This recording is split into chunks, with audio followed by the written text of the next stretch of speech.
Là, on est dans le quartier Limoilou, entre la 2e et la 3e avenue, puis entre la 3e et la 4e rue.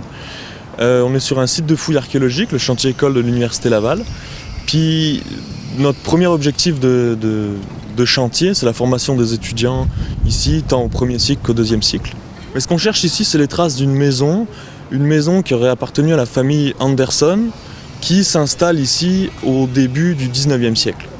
Donc c'est une grosse propriété, une grosse ferme, avec des terres qui vont vraiment très loin, qui remontent vraiment au nord.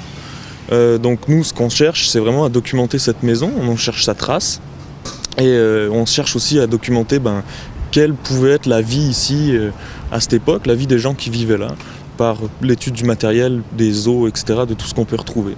On a trouvé 2 tranchées qui s'alignent très bien parallèles les unes avec les autres. Donc on les a reliées ensemble, on a fait un croquis, puis on a vu dans le fond qui sont vraiment parallèles, puis qui correspondent très bien aux dimensions de la maison. On a tendance à penser que c'est le négatif de la maison. Il se jumelent vraiment bien aussi avec les cartes. Ça, c'est la première chose qu'on a trouvée. Ça nous a pris du temps avant de comprendre que c'était peut-être plus le négatif. On a trouvé aussi un drain qu'on n'a pas encore trouvé la totalité. On en a trouvé juste dans une partie de l'opération ici. Mais on va essayer de trouver le reste du drain. Ce qu'on trouve comme culture matérielle, en fait, ça nous documente sur vraiment la vie quotidienne sur les lieux.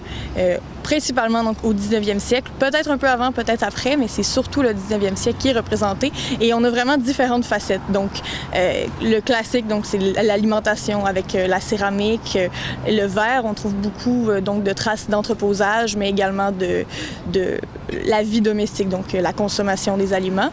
Un peu dans ce sens-là, on a les pots, la poterie carrément, donc la vaisselle utilisée à l'époque, les pots qu'on utilisait pour entreposer les objets donc dans la cuisine, peut-être dans le vide sanitaire également.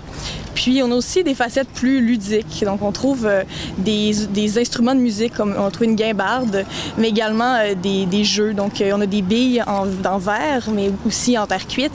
Bien, ce qu'il faut savoir, c'est jusqu'au début du 20e siècle, le quartier Limoilou est un quartier uniquement agricole. Donc, la frontière entre la ville et la campagne, c'est le pont Dorchester. Dès que vous franchissez le pont, vous arrivez à la campagne. Donc, pourquoi des anglophones dans Limoilou? C'est tout simplement qu'après la conquête, il y a beaucoup d'anglophones qui sont venus s'installer, des Écossais, des Irlandais à Québec, qui ont acheté des propriétés. Et comme M. Anderson s'est installé ici comme gentleman farmer, il était en plus propriétaire d'une entreprise de bois sur le bord de la rivière Saint-Charles. Vous savez qu'au 19e siècle, on a construit 2000 navires sur le bord de la rivière Saint-Charles. Donc, il y avait une économie très, très active. Mais du côté de Limoilou, c'était essentiellement agricole. M. Anderson est un propriétaire très important parce qu'en plus de posséder tout le quartier Limoilou jusqu'à la 18e rue, c'était ça sa propriété, il y avait une entreprise de bois et il contrôlait le pont. Parce que le pont était un pont privé, il fallait payer pour rentrer dans Québec et sortir. Donc, M. Anderson était vraiment, je dirais, le propriétaire foncier le plus important. Il avait installé sa résidence ici sur la 3e rue parce qu'on est à proximité du pont de Rouen qui était l'axe où on pouvait rentrer à Québec parce que dès 1789, il y a un pont à cet endroit-là.